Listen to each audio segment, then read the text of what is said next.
Welcome to this deep dive. Today we're jumping straight into an analysis of key spy stories and security intelligence updates from the week. Yeah, and I mean, there is a massive stack of intel to get through. It's been incredibly busy. Seriously. Yeah. And for all of you listening, the overarching theme here is, well, it's how the shadow war is basically hiding in plain sight. Like, war and espionage aren't just confined to muddy trenches or back alleys anymore. It's, embedded in your smartphone apps or civilian job postings. Or literal weather balloons, which we will definitely get to. But let's start with Eastern Europe, the Belarus and Ukraine situation, because that Northern Front nightmare is very much an active planning problem again. Right, because Zelensky basically warned everyone that Moscow is just desperately trying to drag Minsk deeper into this mess. Exactly. And Ukrainian intel actually mapped out 5 different scenarios, the most credible one being this 10 to 20 kilometer buffer zone grab right in the Chernihiv Oblast. But they can't just do that overnight, right? I mean, pulling off a land grab of that scale requires another 100,000-man mobilization from Russia. Yeah, which probably wouldn't happen before autumn. But the indicators on the ground are already flashing red. We're seeing roughly 1,900 Belarusian troops actively rotating at the border. Plus new road and artillery construction being carved out. Right, and beyond the dirt moving, the airspace is highly active. Russian drone ground control stations are popping up inside Belarus. They're launching those Shahed-type drones, the really loud, slow ones, and exploiting Belarusian airspace to avoid air defenses. And this is the part that is just wild to me. They are reportedly using basic cellular roaming to navigate, like literally pinging off civilian cell towers. Yeah, it's cheap, and it bypasses military GPS jamming. But going back to the troops for a second, the math of a massive ground invasion is just unforgiving. Right, the logistics. Exactly. To sustain a 100,000-strong grouping, you need a rail signature of about 15,000 rail cars over 3 to 4 weeks. Wait, 15,000? Yeah, it is a massive footprint. Okay, so it's like playing a board game and watching your opponent pile all their pieces right on the edge of the board. I mean, with satellites watching every inch of the Earth, is the element of surprise just completely dead? You literally cannot hide 15,000 train cars. Well, strategic surprise, like hiding the entire army, is totally dead, yeah. But militaries rely on tactical surprise now. You know they're there, you just don't know exactly when the first tank will cross or which road they'll use. And the threat itself is the weapon. Kyiv is hardening the north and clearly signaling that Belarusian bases could become legitimate targets, which has to terrify Lukashenko. Oh, it creates massive regime risk for him. But Moscow loves this pressure game. By leaving those troops visible, they pin down Ukrainian units across Volyn, Kyiv, Sumy, all over the north, and put the Riv nuclear plant right back in play. Let's pivot to the sky, because the strike war is operating on this absurd industrial scale. But when you look closely, it's clearly breaking Russia's military machine. Completely. I mean, they launched a record 8,150 of those Shahed drones in May. That's about 260 a day. But the success rate is, what, 8%? Yeah, roughly 8% actually hit anything. That is just pathetic. I mean, they're pouring resources into a swarm of drones, but the failure rate is catastrophic. And on top of that, they're resorting to incredibly low-tech solutions, like actual weather balloons. Right, the aerostats, drifting for days carrying glide bombs or UAVs. It honestly sounds like they're trying to turbocharge a car while the engine is actively falling out onto the street. How do they sustain that contradiction? Well, they're struggling. Yeah. And Ukraine is hitting that sputtering engine directly. They struck the Progress plant in Mishurinsk. Because that's where they manufacture the missile control components, right? Exactly. You bottleneck the assembly line. They also hit Kronstadt, where a Russian corvette caught fire, and they've heavily targeted refineries, causing fuel restrictions all across Moscow and St. Petersburg. And the manpower strain is showing, too. Contract recruitment dropped from 1,500 a day late last year down to, like, 800 or 1,000 daily. Yeah, regional governments are paying recruiters out of pocket now. They're even standing up these BARS militia units. Which are literally just lightly armed locals tasked with shooting at drones with rifles so the real military can go to the front. The desperation is obvious. And that desperation breeds intense internal paranoia. The state is just tightening its grip at home. The FSB recently announced this sweeping series of treason and espionage cases. The dark arts.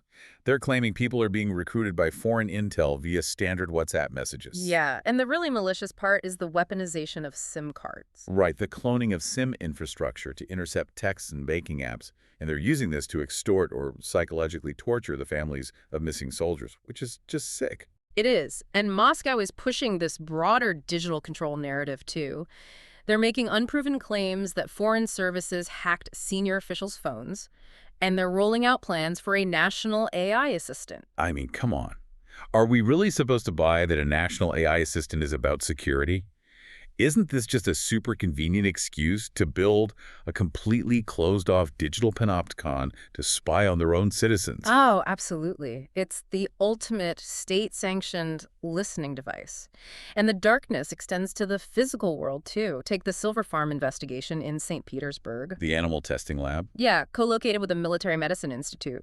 They were conducting experiments on animals with toxic agents, specifically testing antidote failures. Terrific. And meanwhile, their cyber units, like Gamardon, are weaponizing the most mundane software, WinRAR. Right. Like, if you're listening right now, you probably have a WinRAR icon sitting on your desktop. Most people do. And Gamardon uses compromised WinRAR files to deliver gamma worm and gamma steel. It's a low-effort, high-yield tactic to siphon data from Ukrainian targets. Well, shifting gears from Russia's kind of clumsy, paranoid brute force, let's look at China. Because they play a totally different game in the gray zone, especially around Taiwan. Yeah, it's highly calibrated pressure. Daily sorties by the PLA. The Lion and Carrier Group just logged roughly 170 takeoffs and landings in 3 days out east of the Philippines. But their main weapon seems to be paperwork. Beijing is intentionally framing their Coast Guard operations as routine law enforcement. Exactly. Right after Japan and the Philippines held maritime boundary talks, China sends Coast Guard ships instead of Navy destroyers, basically daring the world to escalate a local police matter. Which leads to those tense physical encounters, like the Dongsha incident. The Taiwan Coast Guard reported a Chinese vessel aggressively cutting into restricted waters, forcing a dangerous standoff. It honestly sounds exactly like that classic playground game of I'm not touching you. Right. Played with massive warships. It's all about normalizing aggressive presence until the line is just totally blurred.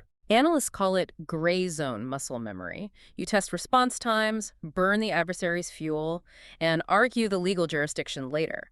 But behind the scenes, they're building serious physical depth.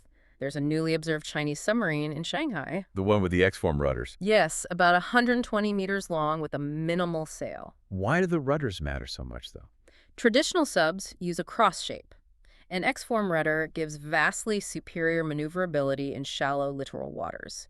It means they are aggressively experimenting for undersea warfare specifically tailored to the waters around Taiwan. And they're also heavily hardening their nuclear silos out at Hami, right? Building dispersal infrastructure. Right. The explicit goal is to complicate U.S. counterforce options.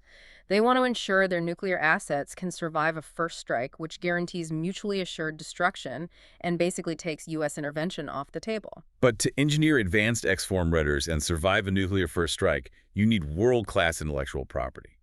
Which brings us to the final, and maybe most relevant, part of this deep dive, the front lines of espionage.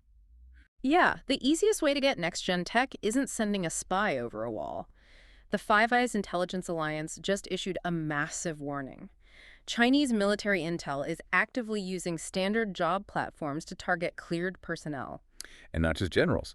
They are targeting data analysts, academics, journalists, think tankers. Exactly. Fake recruiters reach out on professional networking sites offering to pay for a seemingly harmless trial report.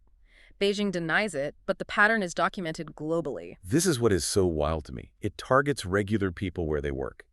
If you're a researcher and someone offers you $1,000 for a basic tech summary, how do you even know you aren't being groomed by foreign intel? What's the red flag? At first, there really isn't one. That's the trap. Once you take the money for a harmless report, the hook is set. They slowly push for more sensitive proprietary stuff over months.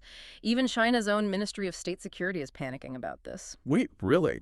Yeah, they issued warnings to their own Chinese researchers that simple journal appendices, overseas cloud drives, or lab selfies can leak strategic science. Wow.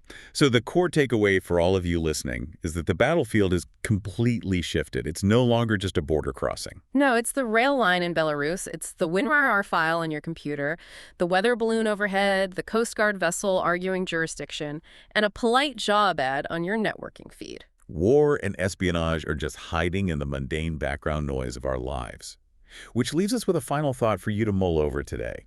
If our daily digital tools like job platforms, cloud drives, and basic messaging apps are now active battlegrounds for state intelligence agencies, how long until everyday professionals are going to need formal, personal counterintelligence training just to safely navigate their careers? Honestly, it's a reality we might be facing much sooner than we think. Keep an eye on who's asking for that trial report, everyone. We'll catch you on the next deep dive.